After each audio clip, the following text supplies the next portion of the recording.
This week I decided to try out Foamstars, Square Enix's new multiplayer shooter that was included for free this February if you subscribe to PlayStation Plus. I played it for about maybe 5 hours or so, and want to share my thoughts on what I've played so far. I first played this game on launch day with a couple of friends, and first impressions were pretty good. The game is very bright and stylish, and I'm a big fan of the upbeat music. It kind of felt like the developers took Overwatch, Splatoon, and Fortnite and mixed them together into this foamy concoction. To try and lay the basic groundwork of the game, it's a third-person shooter where you try to foam up your enemies. You don't kill them, you chill them. There are several characters to choose from, all with unique specials for the left bumper and the right bumper, along with the much slower recharge super move on triangle. Each character has a different type of weapon and fire rate. Imagine your standard assault rifles, shotguns, submachine guns, and whatnot, but in bubble form. Shooting these guns will fill up the stage in foam, which you can surf on to move fast, as well as pile up to get to the higher ground. And you want to fill up the arena with your color foam when you can, because you move faster on your color foam and slower on your enemy's color foam. So the first thing I want to talk about is Versus Mode. This is the main mode you'll probably be playing the most in Foamstars. It's split up into 3 different games: Smash the Star, Rubber Duck Party, and Happy Bath Survival. Rubber Duck Party and Happy Bath Survival are on 1-hour timers and they rotate in and out of being playable, while Smash the Star is always available. I don't love the cycling game modes. I wish all modes were available at all times. Maybe this is to try and control the player counts in each mode to improve matchmaking. I don't really know. I just don't think it's great, even if there is a reason for the choice behind the scenes. Smash the Star is your typical 4v4 team elimination mode, where each team has 7 lives you try to remove. Once you chill them 7 times, their top player becomes the star, and eliminating that player ends the match. Had a lot of fun with this mode. The relatively small maps made for some pretty hectic action, and once the maps were pretty well covered in foam, surfing around, throwing out specials left and right was a blast. My favorite mode to play though was Rubber Duck Party, where each team fights for control of a giant moving rubber duck that starts in the center of the map that you try to escort to the other team's base. The push and pull of this tug-of-war brought in lots of laughs and shouting status back and forth with my friends, and pulling off wins here felt even more satisfying than the typical elimination mode. It felt really beneficial to play as a team here, utilizing each characters we were playing as strengths to overcome our opponents. Getting the duck 90% of the way there and having to push through the other team's last stand where they're spawning right back into the action was so fun, and the risk of losing momentum and having them march back down the map towards our base really kept the adrenaline up. Third game playable here, my least favorite, was Happy Bath Survival. This one just kind of weird. It's still 4v4 like the other modes, but it's split up into 3 rounds with each round separating each team into 2 sets of 2. In the tub is 2 players from each team with the objective of trying to eliminate each of the other 2 players to win the round. The 2 players from each team not in the tub basically just walk around the outside and shoot foam in, trying to assist your teammates. It was not nearly as fun to be on this side of the team. It basically felt like you were not in the action half the time. Didn't play this one nearly as much when it was in the cycle, which just added to the frustration that Rubber Duck Party was not available to play. For the record, I do understand how silly it sounds trying to compare 2 game modes called Rubber Duck Party and Happy Bath Survival in a somewhat serious tone. When you aren't playing Versus Mode online, there is Mission Mode. Sadly, however, Mission Mode is just a repetitive horde survival mode that's often way too easy. I tried playing with 4 different characters, and they all have the same very slow, easy setups, with each of the waves of bubble monsters being separated by far too long story exposition for each character.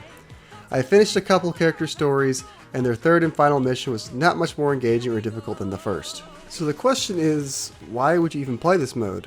Well, other than some slight customization stuff for the player card and some silly story. To Bath Vegas is not to fight those creatures. I have but one goal. It's to save my home, Antarctica, from sinking due to climate change. Not much to play for other than the mission mode currency to upgrade your character. And I really don't understand the story implementation here. Each character gets 3 missions that take about, I'd say, 10 minutes to complete each, and they just give some random backstory on these new characters without any real motivation to care about them at all. For the most part, these characters and their stories felt siloed off from one another. I guess they do still all interact with this world in some way, but I don't really care to know about the wider lore of Bath Vegas. It feels like they didn't want to give you no context on the characters, but also didn't think it was worth an actual story mode, so what we're left with really feels like it could have been removed and not much from the game would change. I also think I could have gone without knowing that the foam comes from their bodies. I used to really hate my body for making foam. I thought I was a freak. There is the slightest saving grace in mission mode, and that is Squad Mission. Squad Mission is the same basic setup as the story missions, but with 4 players online. It was actually pretty fun, mainly because there's no slow, drawn-out story sections in between the action, and the action is much more difficult and fast-paced. This increased difficulty goes a long way, and playing with other players online feels fun. And like I said, I was having a pretty good time with this mode after a few matches, but I wanted to try to turn the challenge up just a little bit more, so I tried Hard Mode Squad Mission, and then this mode was too hard. I played Hard Mode 3 times, and each time we could not get past the 3rd wave of 10. This is the most engaging this mode had felt yet due to the high enemy density, and there was more attacks to dodge coming in from the enemies, but it felt like you really needed to grind up the stats in the lesser, mostly boring missions to even have a chance here. And then I thought, to what end should I do that? Why should I grind these slow-paced story missions to have the stats to play a slightly more fun version of the same thing? And like I said, all the missions here in modes are the same thing, with the same enemies, with a couple different backdrops to look at depending on which character you're playing.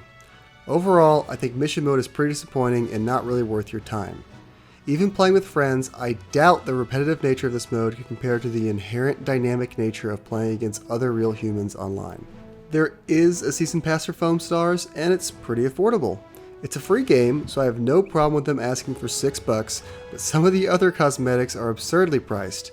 No reason there should be a $40+ bundle of cosmetics. I really don't get how that price structure makes sense for Square.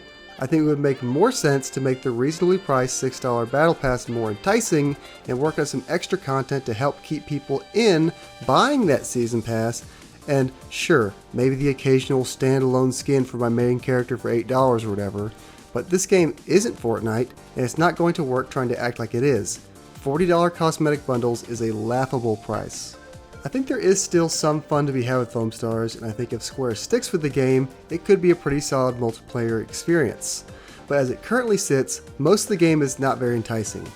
I cannot deny that I had a really good time playing online with my friends, but as I mentioned, with the limited game modes and the way the game cycles between 2 game modes, half the time the only option available to me to have fun was a basic elimination mode.